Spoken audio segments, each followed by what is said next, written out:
ایک بھی حدیث اگر انسان کو یاد ہو جائے تو عمل کرنے کے لیے کافی ہے۔ رسول اللہ صلی اللہ علیہ وسلم نے ارشاد فرمایا کہ جو شخص وضو کر کے سوتا ہے، ابھی وضو کر کے سونے کی بات کرتا ہوں، پھر بعد میں وضو کی انڈیپینڈنٹ جو فضیلت ہے وہ بھی آپ کے سامنے رکھوں گا۔ جو شخص وضو کر کے سو جاتا ہے، یعنی رات سونے سے پہلے وضو کرتا ہے، اللہ رب العزت آسمان سے ایک فرشتہ نازل کرتے ہیں جو اس کے ساتھ رات بسر کرتا ہے۔ جو وضو کر کے سوتا ہے اس کے ساتھ آسمان سے ایک فرشتہ آتا ہے جو پوری رات اس کے ساتھ بسر کرتا ہے۔ یہی فضیلت حدیث میں ہو تو عمل کرنے کے لیے کافی ہے، لیکن رسول اللہ صلی اللہ علیہ وسلم نے ارشاد فرمایا کہ وہ وضو کرنے والا بندہ جب کروٹ لیتا ہے، اٹھتا نہیں، جب کروٹ لیتا ہے، کئی مرتبہ انسان کی کروٹ ایسی ہوتی ہے کہ انسان بیدار نہیں ہوتا، اور کئی مرتبہ ایسی کروٹ ہوتی ہے کہ جس میں بیداری بھی ہو جاتی ہے۔ یہاں مراد وہ کروٹ ہے کہ جس میں بیدار نہیں ہوتا، انسان لاشعوری طور پر ہل رہا ہے، کروٹ لے رہا ہے، پانسا پلٹ رہا ہے، جتنی حرکات دوران نیند کر رہا ہے، جو بھی حرکت کر رہا ہے، وہ جو فرشتہ رات اس کے ساتھ بسر کرنے کے لیے آیا ہے وہ کہے گا اللہم اغفر لی عبدک، اللہم اغفر لی عبدک، اللہم اغفر لی عبدک، اے اللہ اس بندے کو معاف کر۔ ابھی کروٹ لے رہا ہے، ابھی لاشعوری طور پہ ہے، کروٹ لے رہا ہے، اے اللہ اس بندے کے گناہ معاف کر کیونکہ یہ وضو کر کے سویا ہے۔ فَإِنَّهُ بَاتَ طَاهِرًا، یہ وضو کر کے لیٹا ہے، صرف وضو کر کے لیٹا ہے، صرف وضو کر کے سویا ہے، اس کے لیے فرشتے مغفرت کی دعائیں کر رہے ہیں آسمان سے نازل ہونے والے۔ لا يسبقونہ بالقول، یہ آیت آپ نے ہمیشہ یاد رکھنی ہے، لا يسبقونہ بالقول، فرشتے اپنی مرضی سے نہیں بولتے، وَهُمْ بِأَمْرِهِ يَعْمَلُونَ، اور وہ اللہ ہی کے حکم کی تعمیل کرتے ہوتے ہیں۔ اور آگے اسی آیت کے آگے اگر آپ دیکھیں وَلَا يَشْفَعُونَ إِلَّا لِمَنِ ارْتَضَىٰ، اور وہ کسی کی سفارش بھی نہیں کرتے مگر جس سے رب راضی ہو جائے۔ اب بتائیے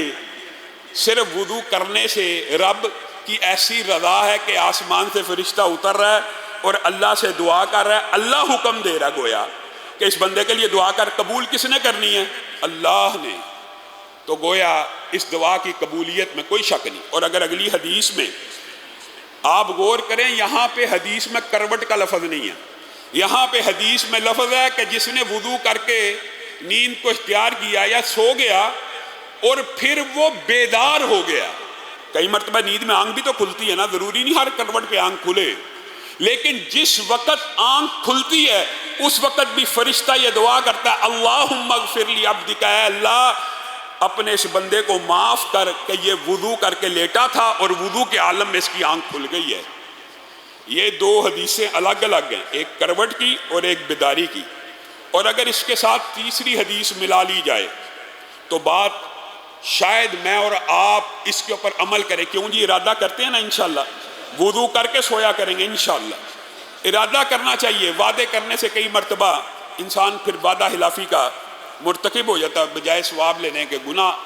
انسان کمانا، یہ مقصد نہیں ہے۔ ارادہ کریں کہ حسب استطاعت، حسب توفیق، میری بہنیں بیٹیاں، میرے بھائی بیٹے، کہ ہمیشہ پوری زندگی یہ عادت اپنا لیں گے کہ وضو کر کے سوئیں گے۔ اس کے اندر ایک جو بہت بڑا فائدہ ہے جس کا ہم نے مشاہدہ کیا ہے اور لوگ ہم سے سوالات کرتے ہیں کہ علامہ صاحب وظیفہ بتائیں، جیسے جمعے کے اندر آپ کے سامنے واقعہ رکھا تھا، وظیفہ بتائیں، ہماری دعائیں قبول نہیں ہوتی، ہمیں کوئی ایسی چیز بتائیں کہ جو دعا کی جائے قبول ہو جائے۔ ہمارے موضوع کے متعلق جو بات ہے وہ یہ ہے کہ رسول اللہ صلی اللہ علیہ وسلم نے ارشاد فرمایا جو بندہ وضو کر کے سو جاتا ہے، اس حدیث میں صرف وضو کا لفظ ہے، جو بندہ وضو کر کے سو جاتا ہے اور پھر اگر رات کے کسی پہر کروٹ لی، آنکھ نہ کھلی، آنکھ کھل گئی، نیند کا غلبہ، اس کے لیے بھی فرشتے دعائیں کر رہے ہیں، وہ پچھلی دو حدیثوں میں ہے، لیکن یہاں پہ جو الفاظ ہیں وہ یہ ہیں کہ آنکھ اتنی کھل گئی کہ بیدار ہو گیا، شعور جاگ گیا۔ اگر کوئی بندہ آج یہ شکوہ کرتا ہے میری دعا نہیں سنی جاتی، تو اس کے لیے بہترین وظیفہ یہ ہے کہ وضو کر کے سو جائے۔ اپنی تربیت اور ٹریننگ ایسی ہونی چاہیے۔ رسول اللہ صلی اللہ علیہ وسلم نے کہا پھر رات کو اگر وہ بیدار ہو گیا، ایسی بیداری کہ جس میں ہوش و حواس آ گیا پورے کا پورا، اس وقت اپنے رب سے جو مانگے گا رب عطا فرما دیں گے۔